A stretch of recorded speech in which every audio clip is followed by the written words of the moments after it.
Hi guys, welcome to today's yoga break. I'm Ashley, and today's flow is going to be focused on upper body strength.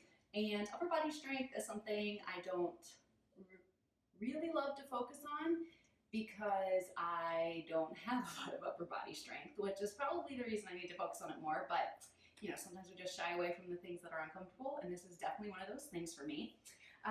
But it was a requested flow. So one day a week, I do an upper body focused practice in my home. And I'm actually just going to share with you what that practice is. So rather than me teaching you an actual sequence, like you follow along as I do it, I'm going to break down what I actually do so you can implement it into your practice. So let's get started. Today, what you are going to need is some sort of weight. So I have an 8-pound kettlebell that I use. You could also use a dumbbell or a block, a yoga block if you have one. And if you don't have any of those, just something that you can pick up with your hand that is weighted. So you could even start with a soup can if you don't have anything else laying around. So anything will work just as you get started.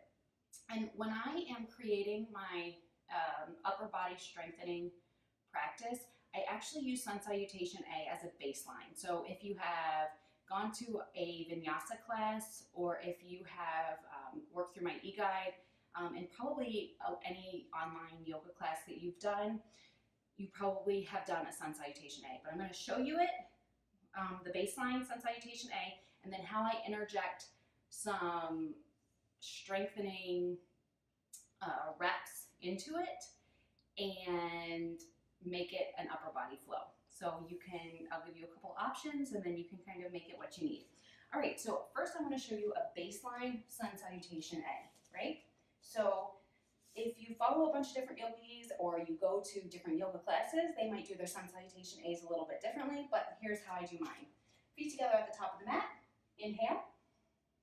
Hands come together, exhale, hinging at your hips, fold, bend your knees if you need to. Inhale, lift halfway. Exhale, fold, plant those hands. Step or jump back to a plank.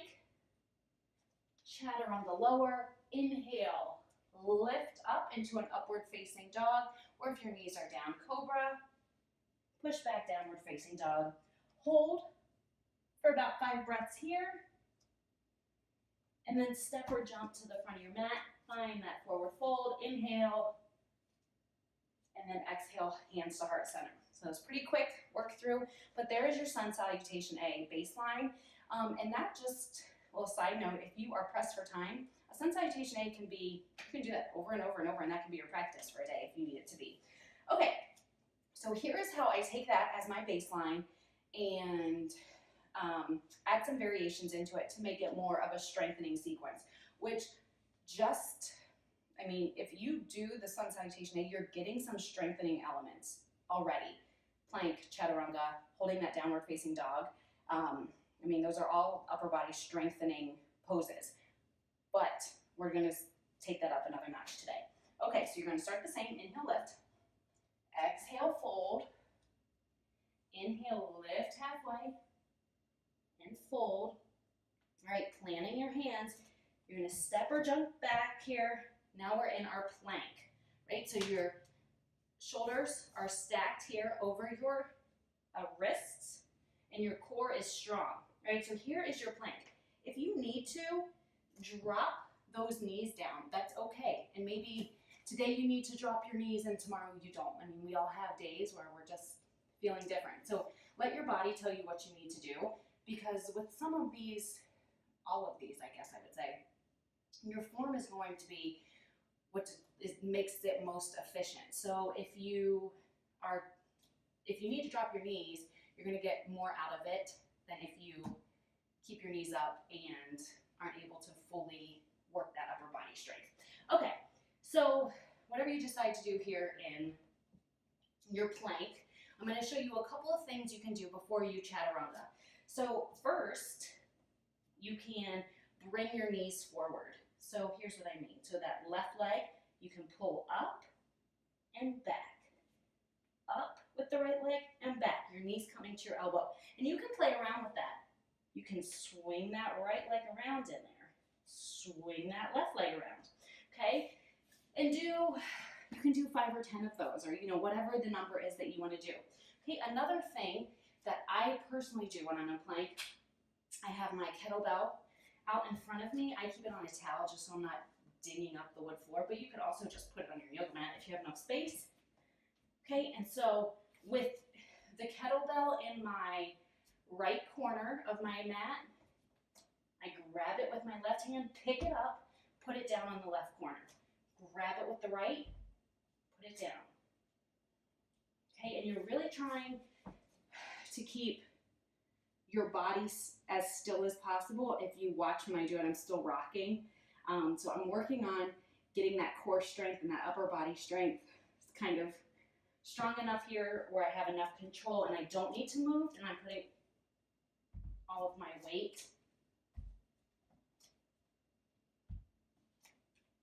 there. Okay, so again, do that 10 times or whatever you want to do. And if you don't have a kettlebell, this is where you would use a block to move back and forth, or a weight or a can or whatever you have. And you really want to make sure you're lifting it and not driving it, because you can tell a difference with the amount of work it takes on lifting versus just sliding. Okay, so from plank, you guys can tell I'm already getting out of breath a little bit because this is such hard work for me.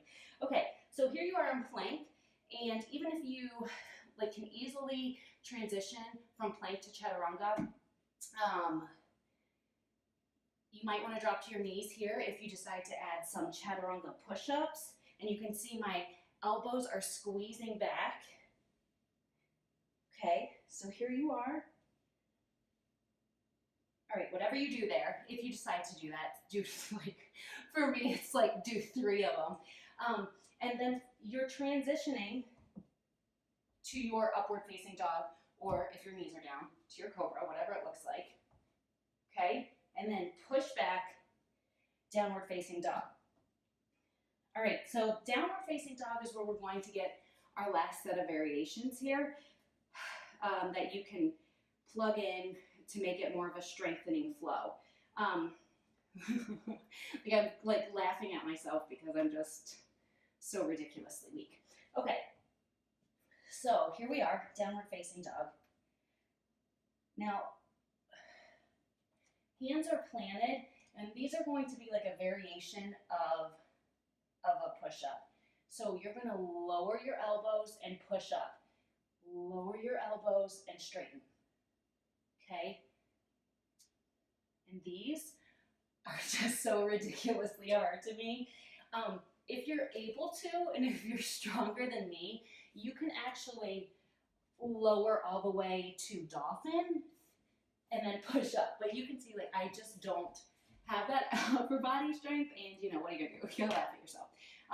But just, you're keeping that downward facing dog pose, and you're just squeezing, keeping the smiles of your arms here externally rotated. So your elbows are back. If you feel your arms start to go like that, outward, correct them so you're squeezing them back. Breathe.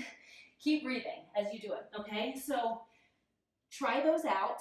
And the other thing I recommend for strength building and downward facing dog is just holding it. It's one of the most fundamental poses in yoga, but we kind of overlook how powerful and transforming it can be. So try timing yourself. Hold your downward facing dog for 30 seconds. Or, if that's too much, try 15 seconds. Or if 30 seconds is too little, try a minute and just see what happens. I'm so out of breath right now. Anyway, so all of those elements, so you have all of those different things plugged into your practice, are going to make for a really well-rounded upper body practice. And a lot of these are also good for your core too. And then you'll be like me and out of breath and laughing at how weak you are. Okay, so then from your downward facing dog, you're going to step or jump to the front of your mat. And then here you are all the way at the beginning. Okay, and you can also see, if you're going to keep cycling through, you can kind of skip that last part. So I'm going to show you here, I'm going to do I can't stop laughing at myself. I'm just going to do a few reps, in each little area, just to show you what it could look like moving a little bit faster. So starting like from the beginning, inhale up, exhale, fold. Inhale, lift halfway, exhale, fold. Plank.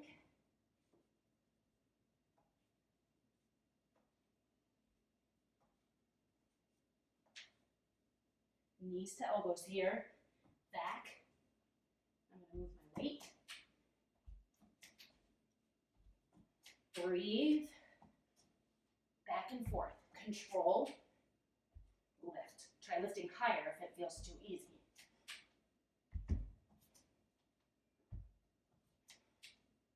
Okay. So here, if you have the upper body strength, lift one leg and do chaturanga push-ups like this. To add another element. As you can tell, I don't have the upper body strength. So I'm just going to keep my knees down here. Oh, I can feel the burn. I'm going to do two. This is my third time recording this, so I'm worn out. Okay. Drop down, push up, roll or curl those two toes under. Push back here, downward facing dog. I'm going to do 5. Really working hard to keep my arms squeezed back. Okay, and from here, if you want to keep repeating, you can just shift back to plank and then repeat it all over instead of rounding it out here and finishing.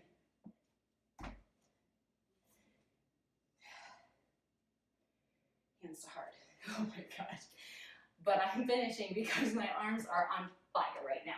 Okay, so I hope that you found this useful and you got some elements or some additions that you can work into your practice to help with your upper body strength if that's something you're looking to build.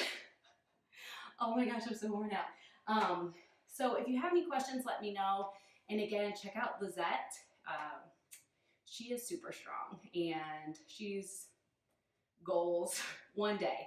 But anyway, I hope this was helpful. I hope you got something that you could work into your home practice to help with your upper body strength if that's one of your goals. Thank you so much for being here today. Good luck. Great job taking time for yourself. Namaste.